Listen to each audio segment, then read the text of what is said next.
Ohayou Mina! Bonjour One Riders. Aujourd'hui je vais vous parler de One Piece, un manga qui n'est pas juste une histoire pour moi, mais une véritable source d'inspiration et d'évasion. One Piece est un manga créé par Eiichiro Oda, créé en 1997. C'est un pilier du manga shonen et fait partie du Big Three avec Naruto et Bleach qui ont succédé Dragon Ball Z. L'histoire suit Monkey D. Luffy et son équipage, les Mugiwara, plus communément appelés en français les chapeaux de paille. Dans leur quête du One Piece, le trésor légendaire laissé par Goldie Roger. Mais au-delà de la chasse au trésor, c'est un récit épique qui mélange action, émotion et des thèmes profonds comme la liberté, l'amitié et le sacrifice. Ce qui rend One Piece si unique, ce sont ses personnages. Eiichiro Oda crée des figures incroyablement humaines avec des histoires et des blessures qui résonnent en nous. Parmi les personnages, bien évidemment, on compte Luffy, l'incarnation de la liberté. C'est le héros qui m'inspire par son courage et son optimisme. Il rêve de devenir le roi des pirates, rien que ça. Mais ce que j'adore chez lui, c'est son âme bienveillante et son petit côté un petit peu niais. Il est prêt à tout pour protéger ses amis. Son moment le plus marquant pour moi, c'est lorsqu'il s'effondre devant la perte d'Ace. Une des nombreuses fois parmi lesquelles j'ai pleuré. Ce moment montre qu'il est vulnérable, mais qu'il trouve toujours la force de continuer grâce à tout ce qui l'entoure. Son aura est tel un soleil qu'il peut rassembler même la pire des équipes. Il serait capable de les guider et réussir à les faire combattre ensemble tel un leader qui rassemble. En ça, je me reconnais totalement. Ensuite, parmi mes personnages préférés, il y a bien évidemment Zoro, qui est la loyauté incarnée.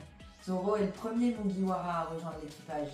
Il est la force tranquille du groupe, prêt à tout pour Luffy et l'équipage, que ce soit lorsqu'il s'incline devant Mihawk ou qu'il endure la douleur après l'embarque. Pour épargner ses amis, Zoro symbolise la loyauté et la détermination absolue. Sa phrase « rien à signaler » après avoir absorbé la souffrance de Luffy montre son humilité et sa grandeur. Je suis admiratif devant un tel personnage et son histoire avec son amie Kuina où il lui fait la promesse de devenir le meilleur épéiste pour la dépasser ne fait que renforcer son histoire touchante. On n'en sait pas davantage sur son passé et sa famille, tout du moins Oda n'en a pas trop dit non plus. Mais il n'en reste pas moins un personnage touchant auquel on porte vite une affection.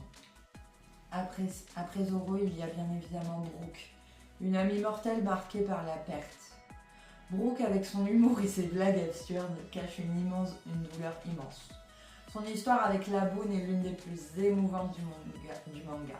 Survivre seul pendant des décennies en gardant la promesse de revoir la Boune qui n'est autre qu'une baleine, montre une détermination et une fidélité extraordinaires. Chaque note de musique qu'il joue semble raconter cette douleur et cet espoir.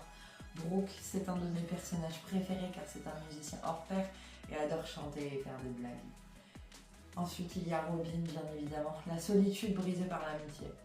Robin est un personnage très profond, marqué par une enfance tragique.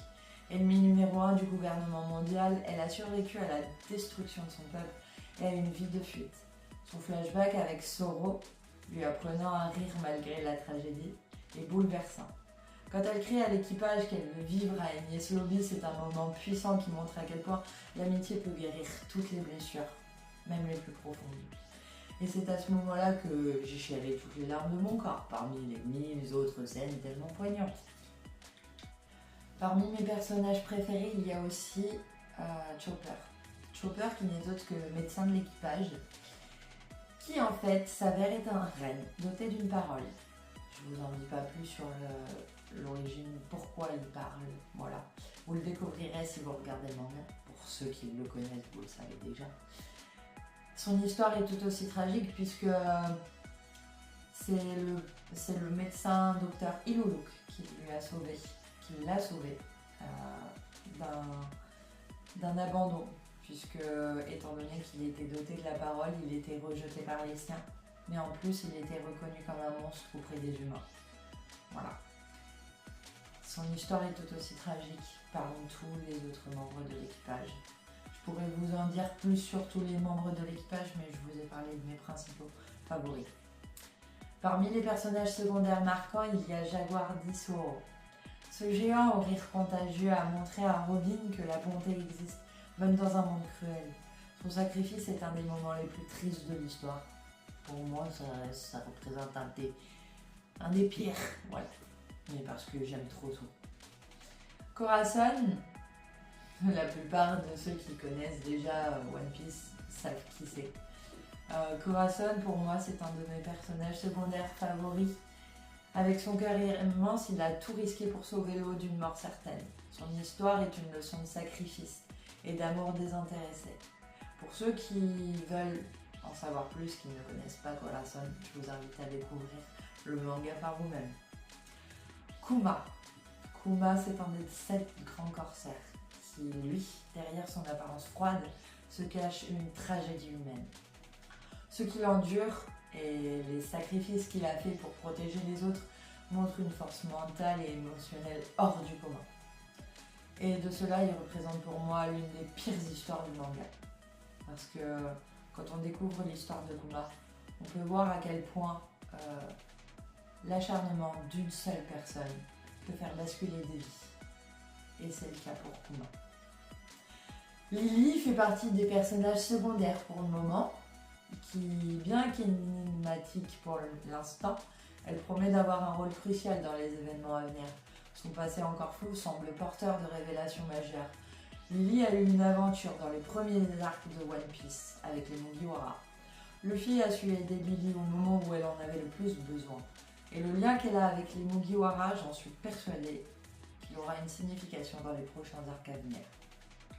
Ce qui rend tous ces personnages si exceptionnels, c'est leur humanité. Ils portent leurs cicatrices, leurs failles, mais aussi leur résilience et leurs espoirs. Chacun d'eux nous apprend quelque chose sur la vie, sur l'importance des rêves et sur la force de l'amitié. Pour moi, One Piece n'est pas juste un manga, c'est une leçon de vie, un voyage émotionnel, tel des montagnes russes, et une aventure qui m'accompagne depuis maintenant 1 an et demi. Si vous n'avez pas encore plongé dans cet univers, je ne peux que vous encourager à le faire. Si vous trouvez encore l'excuse du « c'est trop long, 1122 épisodes », c'est pas grave. Lisez les scans sur internet, ils sont faciles à trouver. Mais vous n'aurez pas le même ressenti que lorsque j'ai regardé l'anime. J'espère que cette vidéo vous aura donné envie de vous lancer dans cette incroyable aventure qu'est One Piece. Et pour ceux qui ont lu le manga ou les scans ou regardé l'anime, quels personnages ou quelles histoires vous ont le plus touché? Dites-le moi en commentaire. Sur ce, je vous laisse pour ce soir. Et je vous dis à la semaine prochaine pour de nouvelles aventures. N'oubliez pas de liker, partager et vous abonner pour continuer cette aventure ensemble. Matane!